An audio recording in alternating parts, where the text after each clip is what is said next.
അപ്പോൾ ഈ പരസ്യങ്ങളുടെ ഒരു പാറ്റേൺ നോക്കിക്കഴിഞ്ഞാൽ നമുക്ക് മനസ്സിലാവുന്ന ഒരു കാര്യം, അദ്ദേഹം ശ്രീ പിണറായി വിജയൻ്റെ പാർട്ടി LDF ലക്ഷ്യം വെക്കുന്നത് ഈ ബോട്ടം ഓഫ് ദ പിരമിഡ് എന്ന് പറയുന്ന ഒരു വിഭാഗത്തെയാണ്. ഈ ബോട്ടം ഓഫ് ദ പിരമിഡ്, ഒരു പിരമിഡ് ഉണ്ടെങ്കിൽ അതിൻ്റെ ഏറ്റവും താഴെയാണ് ഏറ്റവും കൂടുതൽ ആളുകൾ നമ്പർ ഉള്ളത്. അപ്പോൾ ഈ ബോട്ടം ഓഫ് ദ പിരമിഡ് എന്ന ഒരു ആശയം ആദ്യമായിട്ട് ലോകത്ത് കൊണ്ടുവന്നത് CK പ്രഹ്ലാദ് എന്ന് പറയുന്ന കോയമ്പത്തൂർ ജനിച്ച ഒരു ഇന്ത്യക്കാരനാണ്. അപ്പോൾ ഈ CK പ്രഹ്ലാദ് കോയമ്പത്തൂർ ജനിച്ചു.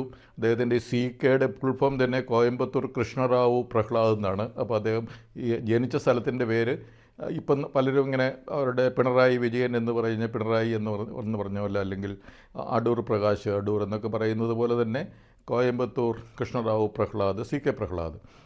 അദ്ദേഹത്തിൻ്റെ പഠിത്തം ചെന്നൈ കഴിഞ്ഞ ശേഷം ആദ്യത്തെ ബാച്ചായിട്ട് ഇന്ത്യൻ ഇൻസ്റ്റിറ്റ്യൂട്ട് ഓഫ് മാനേജ്മെൻറ്റ് അഹമ്മദാബാദിൽ MBA എടുത്തു.